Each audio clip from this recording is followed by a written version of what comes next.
사무엘하 3장 31절에서 39절입니다. 다윗이 요압과 및 자기와 함께 있는 모든 백성에게 이르되 너희는 옷을 찢고 굵은 배를 띠고 아브넬 앞에서 애도하라 하니라.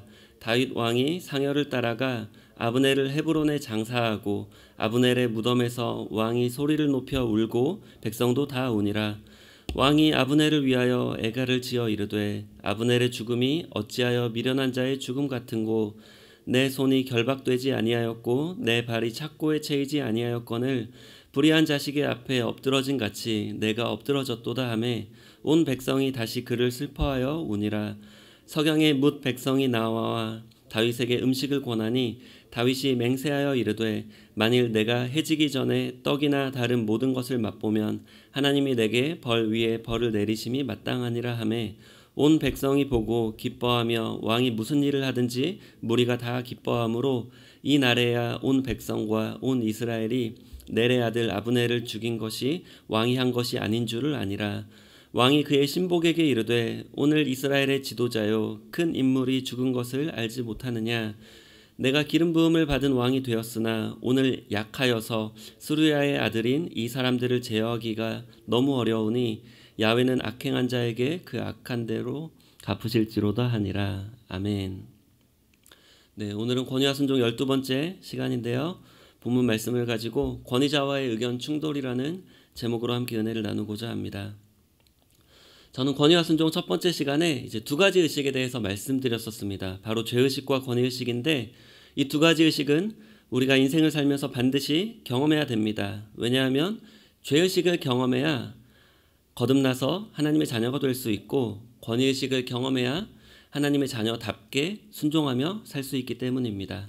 하나님의 자녀가 되는 것과 하나님의 자녀답게 사는 것은 별개의 문제입니다.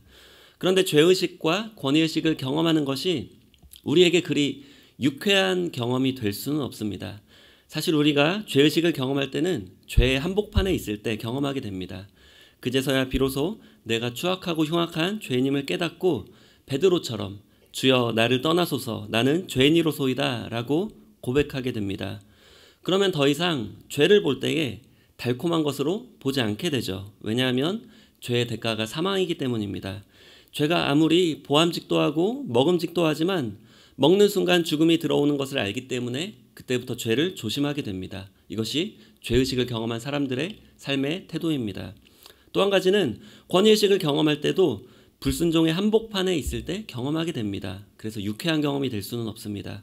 그제서야 비로소 내 생각대로, 내 고집대로, 내 열심대로 했던 모든 행동들이 하나님께는 불순종이었음을 깨닫게 됩니다. 마치 바울이 하나님의 영광의 빛 앞에서 눈이 멀게 된 것처럼 불순종하는 내 자아가 눈이 멀게 됩니다. 그리고 아나니아가 바울의 눈을 뜨게 해준 것처럼 내 이제 권위에 비로소 눈이 뜨게 됩니다. 자아가 눈이 먼 사람은 모든 행동에 있어서 조심하게 되고 함부로 행동하지 않습니다. 권위의식을 경험한 사람은 어느 곳에 가든지 순종할 대상을 찾아 순종합니다. 왜냐하면 그 대상이 하나님이 세우신 권위자이기 때문이죠. 그러면 우리가 이런 질문을 해볼 수 있습니다. 죄의식을 경험한 사람과 경험하지 않은 사람의 차이를 어떻게 할 수 있을까요? 이런 질문을 우리는 해볼 수 있습니다. 굉장히 간단합니다. 죄의식을 경험하지 않은 사람은 죄의 유혹 앞에서 그 죄성이 반드시 드러나게 됩니다. 예수님은 3년 반이라는 긴 시간을 12제자와 함께 먹고 자고 여러 가지 사역을 하시며 생활하셨지만 은 30의 유혹 앞에 가룟 유다는 예수님을 팔았습니다. 나머지 11제자도 예수님을 모욕하고 도망쳤지만 영원히 떠나지는 않았습니다. 죄의식을 경험한 사람은 잠깐은 실수하더라도 반드시 다시 돌아오게 됩니다. 이것이 죄의식을 경험한 사람과 경험하지 않은 사람의 차이이고 거듭난 사람과 거듭나지 않은 사람의 차이입니다. 그럼 권위의식을 경험한 사람과 경험하지 않은 사람의 차이는 우리가 어떻게 할 수 있을까요? 이것도 간단합니다. 권위의식을 경험하지 않은 사람은 권위자와의 의견 충돌 앞에서 그의 거역이 반드시 드러나게 됩니다. 요압은 다윗의 군대 장관이었습니다. 다윗이 왕이 되기 전부터 다윗과 함께 모든 싸움터에 누비며 목숨을 바쳐 그 전쟁을 치렀습니다.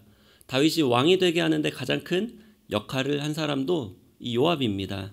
다윗의 신하들 중에 열심으로는 요압을 따를 자가 없었을 정도입니다. 하지만 요압은 다윗과의 의견 충돌이 여러 번 있었고 그때마다 그 요압이 가졌던 거역이 탄로나게 되었습니다. 사울 왕의 아들 이브보셋이 왕이 되었을 때 그의 군대 장관 아브넬이 다윗에게 항복합니다. 다윗은 아브넬과 부하 20명을 위해 잔치를 베풀어주고 그와 언약을 맺고 평안하게 돌려보냅니다. 그런데 요압의 의견은 다윗의 의견과 달랐습니다. 요압은 다윗 몰래 아브넬을 다시 불러다가 그 아브넬을 칼로 찔러 죽였습니다. 다윗 몰래. 그리고 또 다윗의 아들 압살롬이 반란을 일으켰을 때 다윗은 압살롬을 죽이지 말라고 모든 부하들에게 명령했습니다. 이번에도 요압의 의견은 다윗의 의견과 달랐습니다. 압살롬이 노새를 타고 가다가 그 상수리 나무에 걸려서 공중에 매달려서 움직일 수 없는 상황에 처하게 됩니다. 즉 압살롬을 다윗의 명령대로 생포할 수 있는 그런 환경이 주어집니다. 그런데도 불구하고 요압만 유일하게 그 압살롬을 창으로 압살롬의 심장을 찔러서 죽이게 됩니다. 또 압살롬이 죽고 나자 다윗은 이제 압살롬을 따라 반역했던 무리들을 포용하려고 합니다. 그래서 압살롬의 군대 장관이었던 아마사에게 이제 요압을 이어서 그 지휘관이 되게 하겠다고 제안합니다. 그런데 이번에도 요압의 의견은 다윗의 의견과 달랐습니다. 요압은 이미 다윗의 부하가 되어서 다윗을 위해 충성하고 있는 아마사를 칼로 찔러 또 죽였습니다. 다윗이 죽음을 맞이하는 순간에도 요압의 의견과 다윗의 의견은 달랐습니다. 다윗은 솔로몬을 왕으로 세우려고 했지만 요압은 아도니아의 편을 들어서 함께 반란을 일으키고 그것을 준비하고 도왔습니다. 요압의 행동에는 요압 나름의 다 이유가 있었습니다.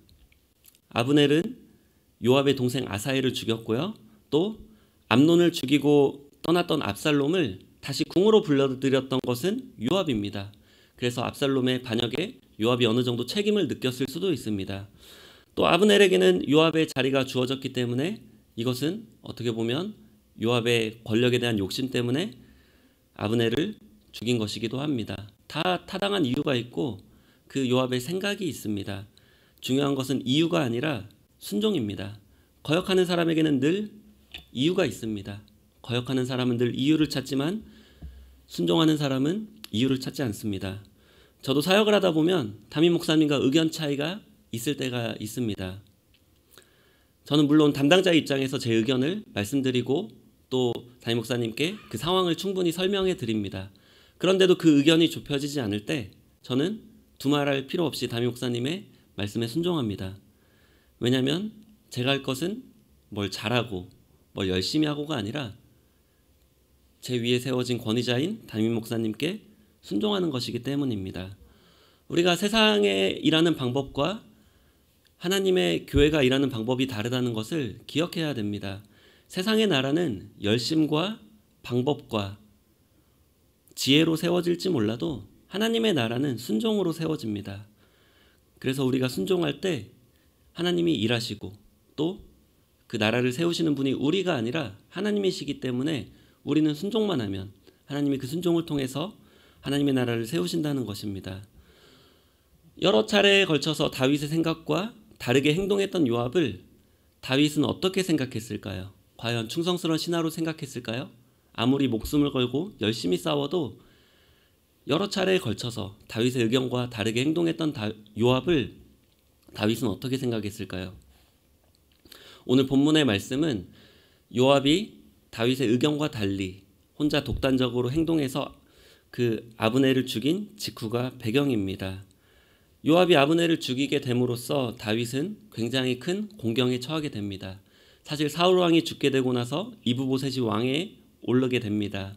그리고 그 이브보셋 왕의 군대 장관이었던 아브넬이 다윗에게 항복하게 되므로 전쟁 없이 이제 다윗은 통일 이스라엘의 왕이 될 수 있었는데 그것을 요압이 자신의 독단적인 의견으로 그 아브넬을 죽임으로써 이제 그 다윗뿐만 아니라 다윗이 다스렸던 그 유대 나라도 위기에 처하게 됐던 것입니다.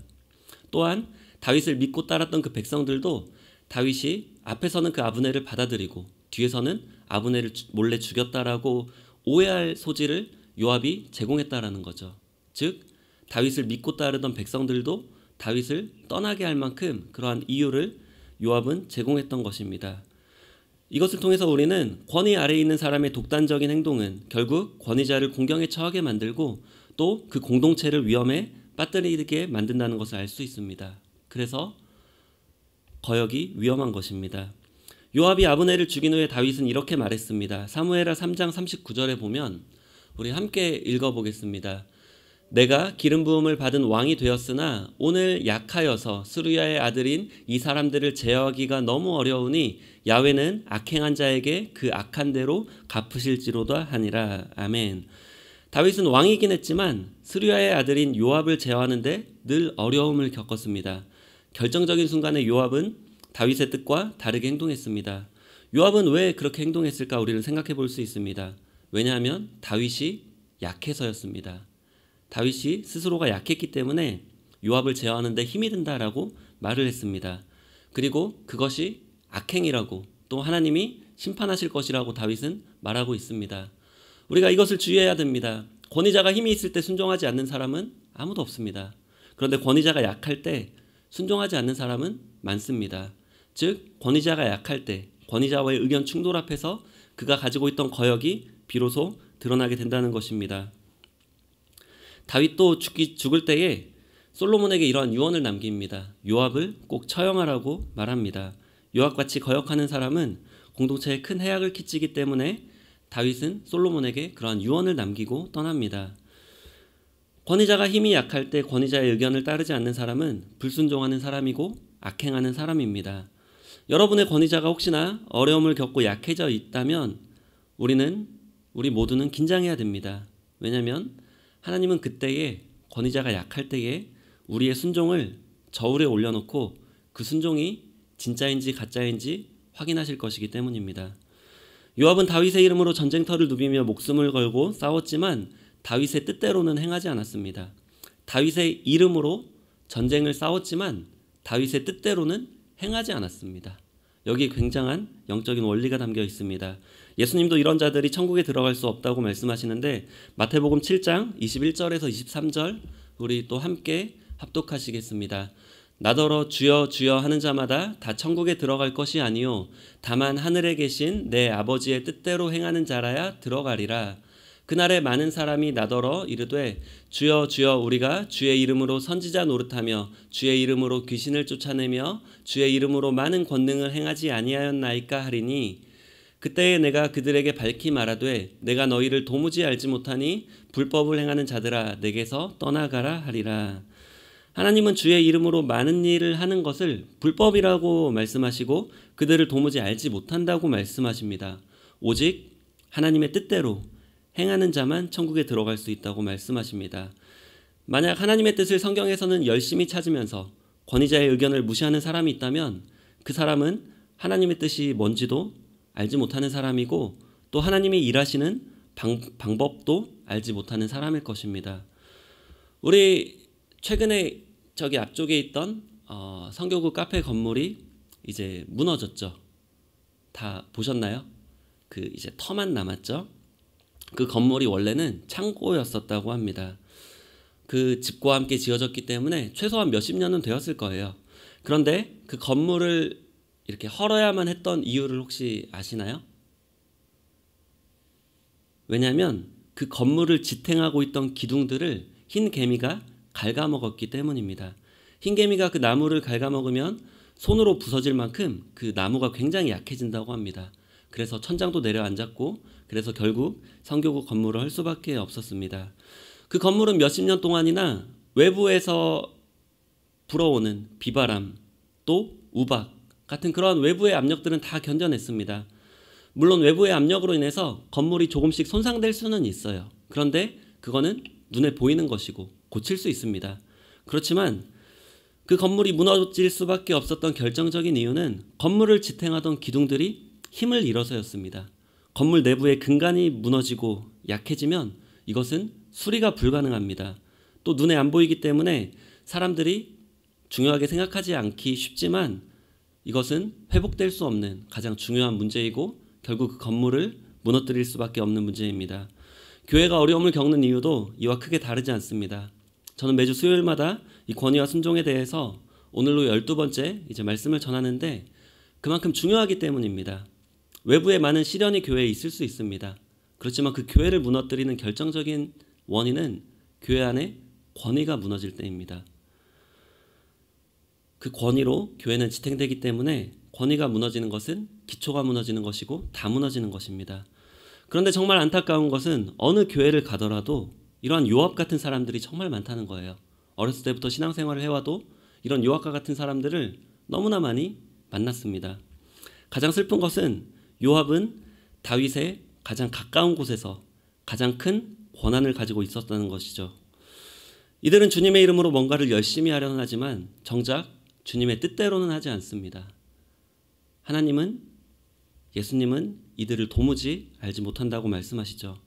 쉽게 말하면 권위자와의 의견이 다를 때 순종하지 않고 결국 자기 고집대로 한다는 것이죠.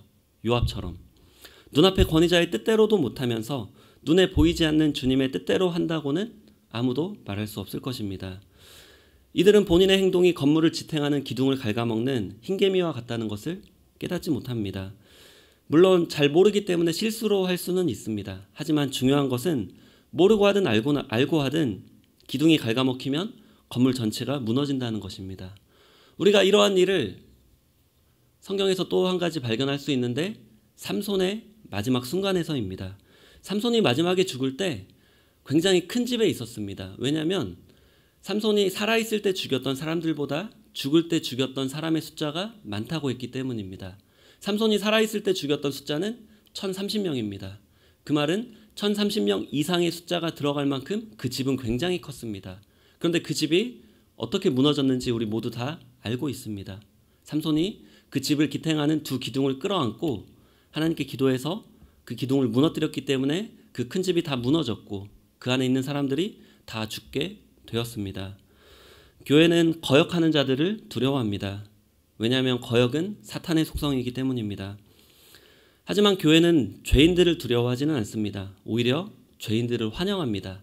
또 약자들을 오히려 세워줍니다. 왜냐하면 죄는 인간의 속성이기 때문입니다. 죄인들은 구원받아야 될 대상입니다.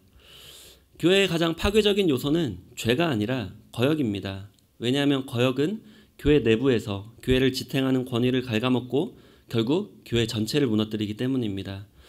저는 이 말씀이 누군가를 정죄하는 율법의 도구가 되기 위해서 전하는 것이 아닙니다. 각자 이 말씀 앞에 자신을 돌아보고 교회를 튼튼하게 다시 세우기 위해서 전하는 것입니다. 교회는 외부의 시련에는 굉장히 강합니다. 하지만 내부의 거역에는 굉장히 약합니다. 흰개미는 사실 진짜 개미는 아닙니다. 바퀴 목에 속한 곤충인데 쉽게 말하면 개미보다는 바퀴벌레에 가까운 곤충입니다. 생김새 때문에 흰개미라고 부르기는 하지만 사실은 바퀴벌레에 가까운 곤충인 거죠. 이 가짜 개미라고 우리가 부를 수가 있는데 가짜 개미인 흰개미의 천적은 아이러니하게도 진짜 개미입니다. 이 말은 교회를 무너뜨리는 가짜 순종을 대처할 수 있는 것은 진짜 순종입니다. 다윗의 가장 가까이에 있었던 요압은 다윗의 권위를 무너뜨렸습니다.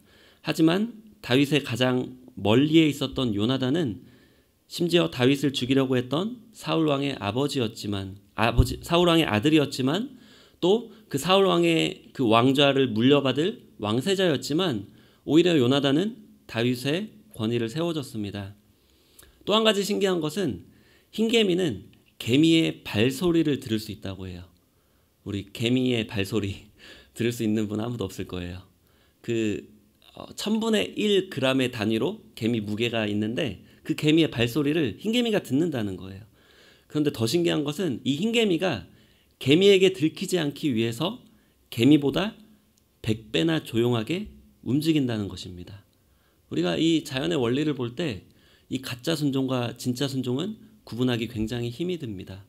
요압은 자신이 목숨을 바쳐 싸우면서 다윗의 의견과 다르게 독단적으로 행동하면서도 자기가 거역하는 사람이라고 한 번도 생각하지 않았을 수도 있어요. 그렇지만 다윗은 항상 요압 때문에 어려움에 처하게 되고 자신의 힘이 약해서 그 요압을 통제할 수 없다, 제어할 수 없다라는 말을 다윗은 합니다. 얼마나 이 안타까운 일이 다윗의 왕국에도 있었고 또 오늘날의 교회 안에도 있다는 것이죠. 저는 여러분이 다윗의 권위를 무너뜨린 요압이 되기보다 다윗의 권위를 인정하고 세워준 요나단이 되기를 간절히 축원합니다. 세상의 나라는 열심으로 또 노력으로 세워질지 몰라도 하나님의 나라는 순종으로 세워집니다. 우리가 그것을 기억하고 하나님이 어떠한 방식으로 일하시고 또 권위를 통해서 일하신다는 것을 우리가 기억할 때에 우리는 담대하게 순종할 수가 있습니다. 인간의 눈에 보이는 것들로 또 인간의 이성으로 지혜로 절대 우리는 순종할 수가 없습니다. 우리의 모든 이성이 또 우리의 모든 생각이 하나님의 권위 앞에 그 영광의 빛 앞에 무너질 때만 우리는 순종할 수 있습니다. 마치 요나단처럼 아버지인 사울 왕을 거스르면서까지 하나님의 권위에 순종했던 요나단처럼 우리 또한도 요압이 아닌 요나단의 순종을 본받아서 이 교회 안에 하나님의 나라를 세워가시기를 예수님의 이름으로 축복합니다.